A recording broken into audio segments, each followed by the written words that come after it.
En tant qu'animatrice à succès et maman de 2 enfants, Faustine Bollaert se doit d'être dans le coup.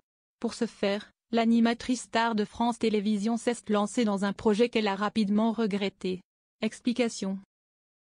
Elle est l'une des figures les plus emblématiques de France Télévisions. À l'antenne du lundi au vendredi dans Ça commence aujourd'hui sur France 2, Faustine Bollaert est aussi l'épouse de Maxime Chatham, avec qui elle a 2 enfants, Abby, né en 2013 et Peter, né en 2015. Une petite famille très unie qui avait d'ailleurs bouleversé ses plans en début d'année. Mais pour l'heure, c'est un tout autre sujet sur lequel nous nous sommes penchés. Un sujet que l'animatrice connaît bien puisqu'il lui est arrivé de le traiter au sein de sa quotidienne, l'addiction. Pas de panique, il ne s'agit en aucun d'alcool ou de drogue mais d'une activité très commune du quotidien. Il s'agit de TikTok. En effet, comme elle l'avait récemment confié, celle qui vient d'investir dans une magnifique maison en Bretagne a eu la mauvaise idée de télécharger l'application.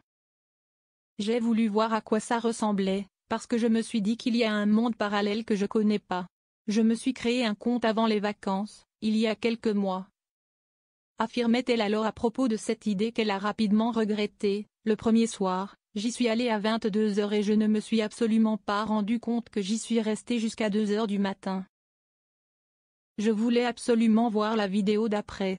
Le lendemain matin, en me réveillant, je me suis dit si est fou, parce que je ne suis pas accro aux réseaux sociaux, mais là c'était addictif et je n'ai pas vu le temps passer.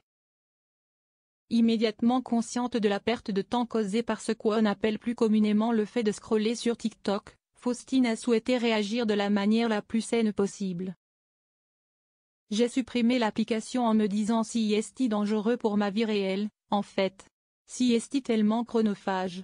Tout ça m'a paru lunaire, je me suis dit qu'il y avait déjà beaucoup de choses à ingurgiter dans notre vie réelle pour ne pas me rajouter, en effet, des nouvelles interrogations à travers ce réseau social, où ça va tellement vite, parce que les vidéos durent 10 secondes, conclut-elle à propos de cette expérience qui aura été courte, mais intense. Faustine Bollaert a fait des choix particuliers en termes d'alimentation. Comme nous vous le précisions il y a quelque temps, Faustine Bollaert est très méticuleuse quand il s'agit de ce qu'elle ingurgite. Auprès de nos confrères de gala, on découvrait qu'elle ne mange rien de trop gras, trop sucré ou trop salé. Je prends du pain complet, des pâtes complètes et du riz complet. Ce n'est pas grand-chose, mais si est beaucoup plus de fibres pour mes enfants. Je mange du jambon à la coupe parce qu'il y a beaucoup moins de nitrites, d'additifs que dans les jambons sous vide, avait-elle déclaré. Mais ce n'est pas tout. En 2021, sur le plateau de C'est à vous, elle évoquait le seul aliment qu'on ne risque pas de trouver dans son assiette, des encornets. J'ai toujours refusé d'en manger toute ma vie. Parce que j'ai toujours été un peu angoissée par l'idée de manger un poulpe, avait-elle alors avoué. On est prévenu.